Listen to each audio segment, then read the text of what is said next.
Hi there and welcome to Richmond Great Park. Yes, we're in Richmond. That's Richmond, London, not Richmond up in, well, Yorkshire. Completely different. Much flatter here, much more hilly and lots of sheep up there. Anyway, welcome along to a park with immense history. It's another one of London's, well, I say London, it's probably on the brim of London. Still got London buses and the tube goes out here, so I call it London. It's got stacks and stacks of history.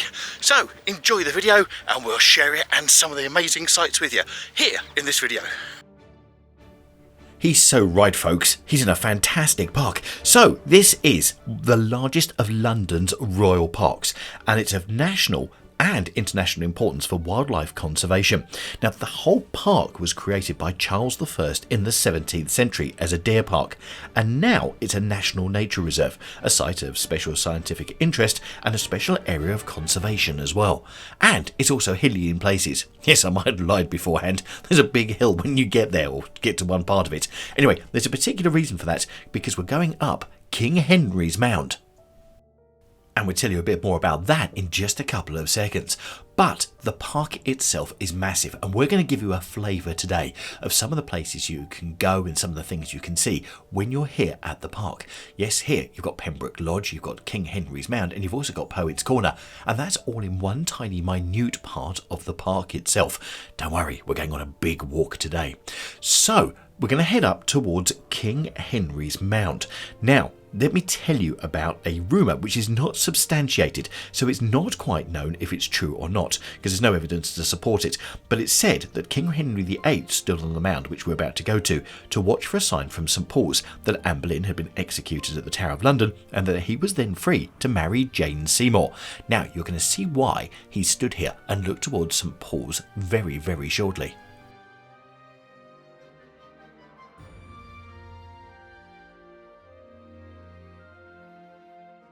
Now, history or not, the view here out to the west from King Henry's Mound is a complete panorama of the Thames Valley. You can see Twickenham Stadium, you can see the Thames going off into the distance, you can see a bit of Kew Garden, you can also see the planes going in and out of Heathrow, but you can't have everything. But actually you've got a real beautiful view, which we're going to share with you right now, out to the west. Now, if you fancy making a trip to Richmond Park, you've also got to make sure that you go into Richmond town itself, which of course is at the bottom, and it's right on the Thames, and it's a beautiful stretch of the Thames as well. And what I'll do is I'll put a link to that video up in the top right hand corner for you, because whilst you're here, you might as well take in both. And yes, that's the hill I've just climbed up there, which is probably why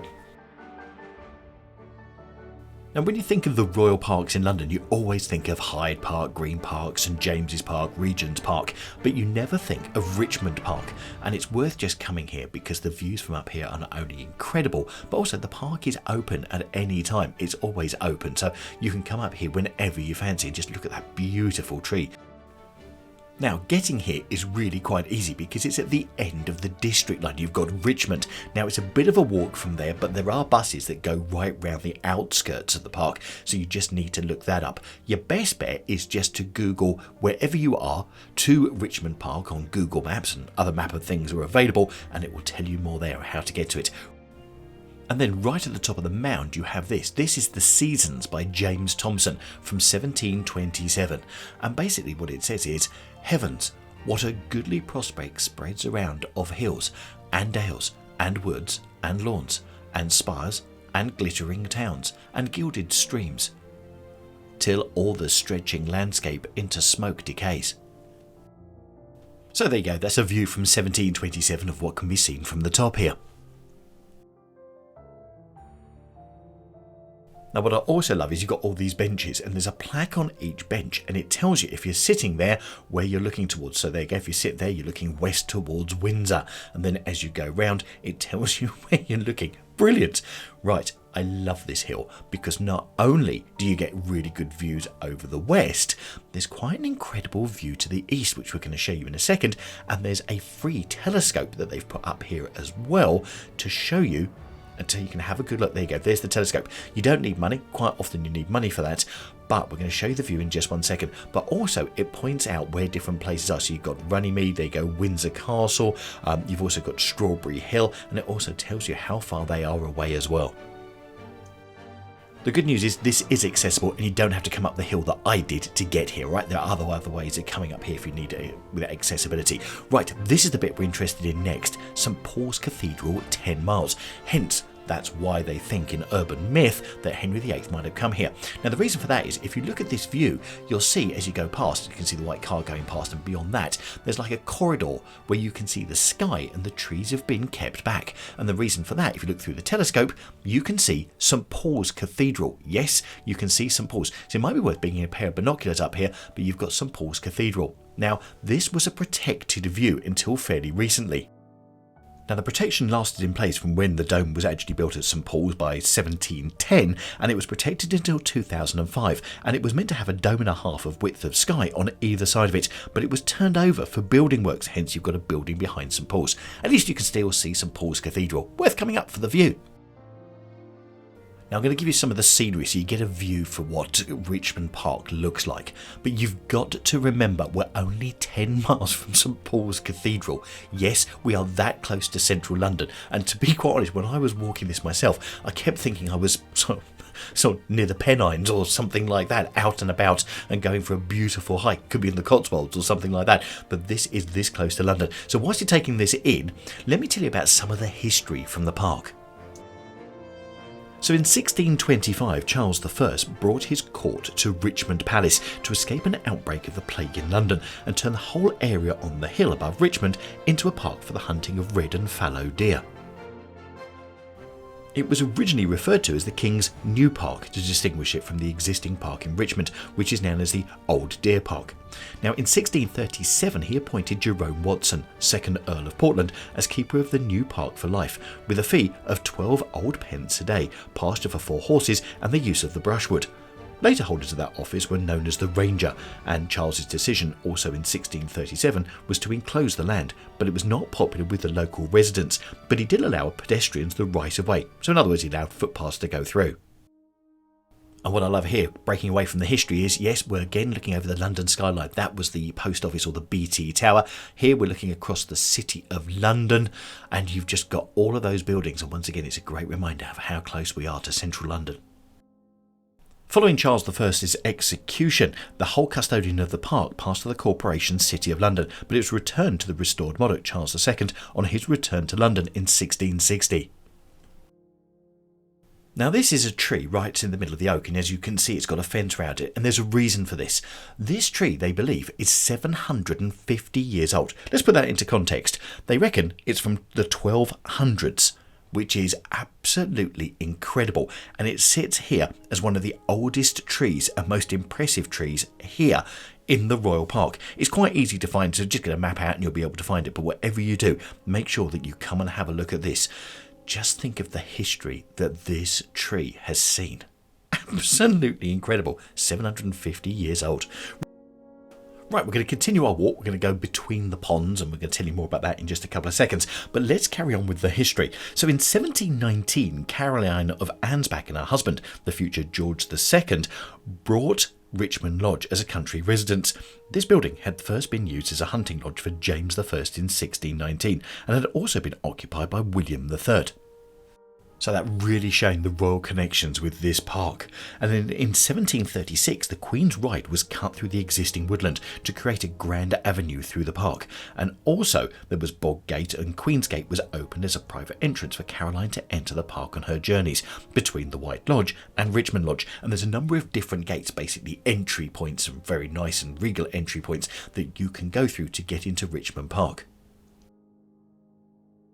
Across the park there are 30 different ponds, these two being the largest. You can call them lakes if you like, but there's different ponds in different places, so when you're walking around you never know what you're going to find.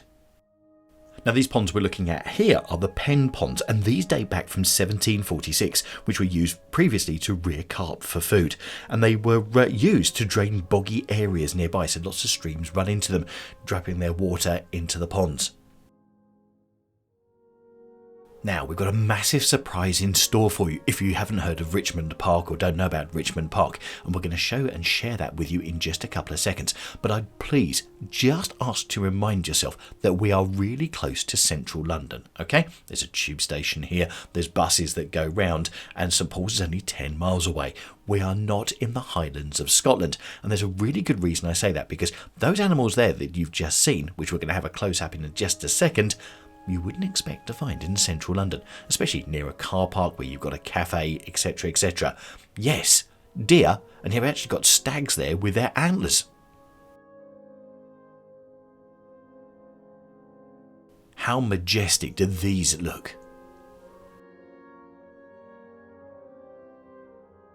So as I recapped in the history earlier, originally this was created, this whole park, for deer hunting, and Richmond Park now has about 630 red and fallow deer that roam freely within much of the park, as you can see here. Now, unfortunately, where you mix the public and animals like this, some of them died due to road accidents, and some of them died due to ingesting litter such as small items of plastic. So it's another one of these. If you're coming here, if you're taking it in, you take it out with you as well. Right, let's continue looking at the wildlife. And how about these birds? So Richmond Park also supports a large population of ring-necked or rose-ringed parakeets.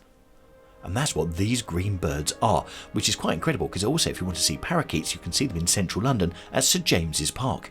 But here you've got hundreds of them, and look, all the wildlife mixed together with the squirrel, you've got a crow there as well, and a couple of the parakeets, but you've got loads of them. So as you walk around here, you can't help but hear the unmistakable squawk of theirs.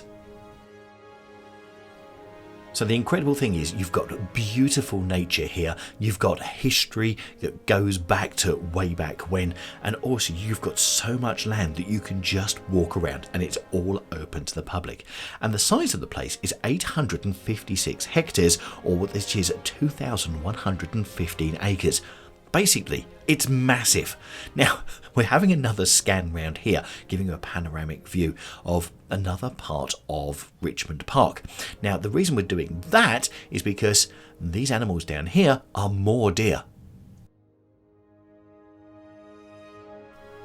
And as I said earlier, they are just free to roam around the park, so you never know when you're going to bump into them. But look how many you've got just here. It's absolutely incredible. Yes, we are close to London. I know I keep saying it, but I have to pinch myself as well, as I did several times when I was here. It is incredible. In more recent history, in World War I, the area was used for cavalry training. In World War II, an army camp was established in 1938, which covered 45 acres, which was 18 hectares. So, what was your favourite bit of the video? What was your favourite thing about Richmond Grade Park? Let us know in the comments down below, and thanks for watching. Now, I'm going to leave you with a video up in the top corner of our walk along the central London Royal Parks, going from one to the other, also taking in part of the West End of London as well. So, if you click on that, I'll see you in there.